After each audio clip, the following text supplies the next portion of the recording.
Sometimes, kindness shows itself in the most unexpected places. In the quiet moments when no one is watching, when status, titles, and wealth don't matter. That day, inside a towering glass building in downtown Chicago, a janitor in a faded uniform did something that stunned even the highest-ranking executive. He covered the CEO's mouth, trembling, and whispered, "Don't go inside." No one knew that the reason behind this action would not only change the CEO's life but touch every single heart in the company. It began with one man's silent struggle. A man many people passed by every day without noticing. His name was Michael. And what he was hiding was the deepest pain, the strongest love, and a kindness that would ripple through an entire corporation. Before we begin, if you believe that kindness can change lives, please take a moment to subscribe to Kindness Tales, like this video, and share your thoughts in the comments. Your support helps us continue bringing real, inspiring stories to the world. Now, let's get into this unforgettable story. Michael Johnson was a 42-year-old janitor working the night shift at Harper & Lewis Industries, one of the largest tech companies in the United States. Every evening, once most employees had gone home, he started his shift. Tall, slightly hunched, with tired eyes and a gentle smile, Michael rarely spoke unless spoken to. He wore the same scuffed sneakers, carried a small thermos, and listened quietly to the hum of cleaning machines. People assumed Michael had nothing special about him. Most saw just a janitor. But if you looked a little closer, you'd notice his hands were rough from years of labor, yet his touch was always careful. You'd notice that despite his exhaustion, he greeted the security guard with warmth every night.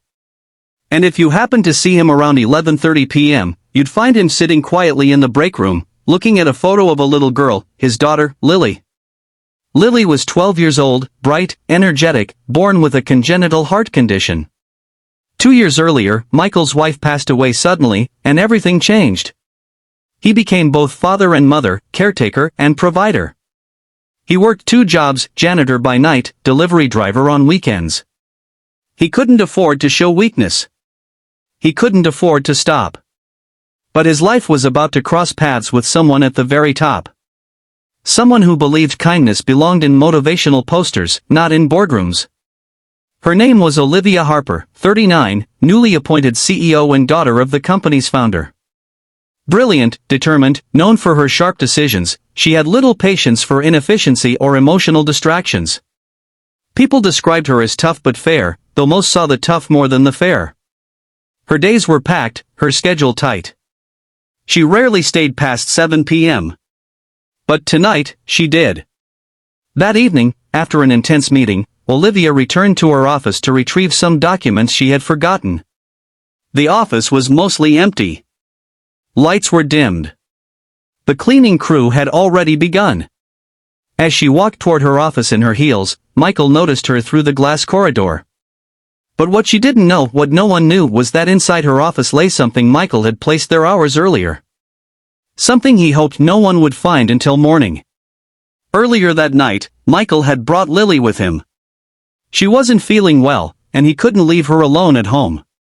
She usually rested on a foldable bed in the janitor's storage room. But tonight, she started having chest pains and fainted. Panicked, Michael carried her closest to the nearest quiet place, a private guest room adjoining the CEO's office that was rarely used. Medical help was already on the way, but Lily was fragile, barely conscious. The medics were delayed in traffic. Michael was scared beyond words. He covered her with a blanket, holding her hand, whispering to her that everything would be okay.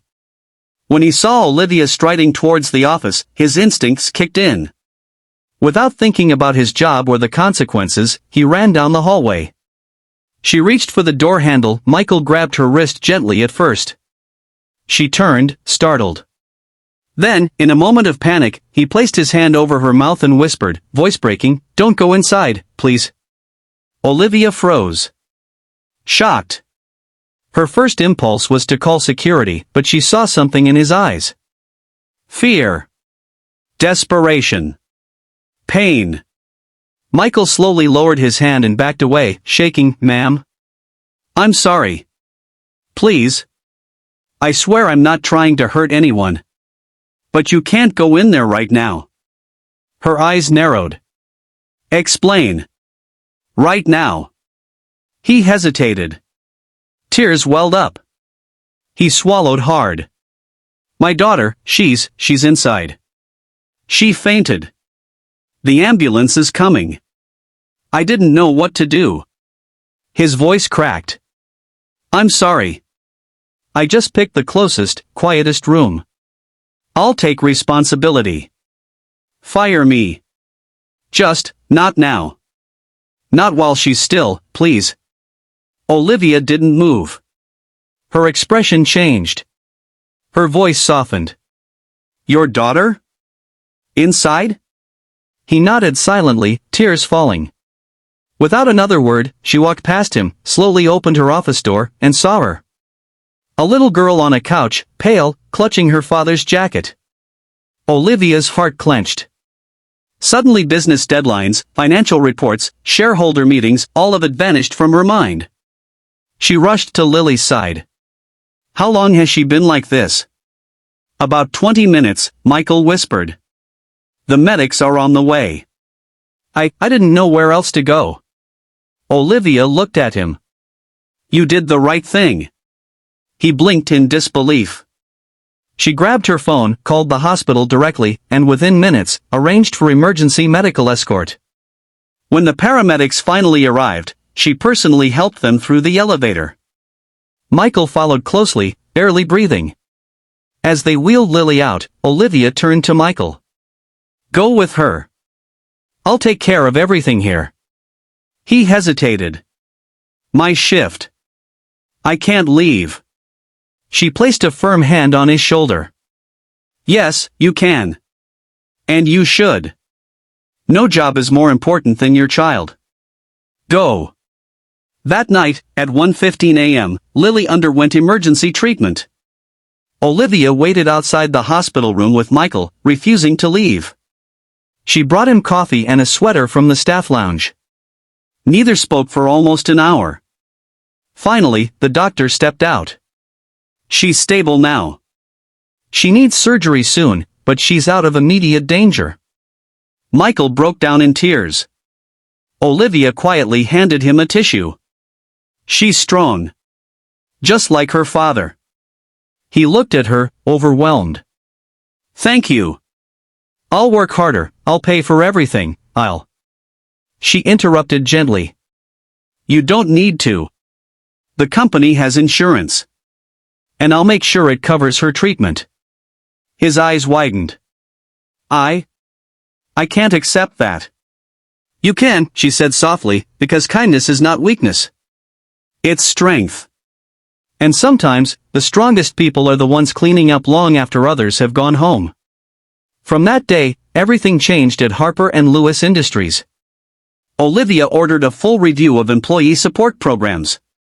She introduced emergency family care assistance, medical grants, and mental health support for all staff, including contract workers. She started attending night shift meetups, learning names, shaking hands. She made sure every employee knew they were seen. Michael returned to work after Lily's surgery. One morning, he entered the lobby and found dozens of co-workers waiting, holding welcome back signs. Someone had left a backpack filled with art supplies for Lily.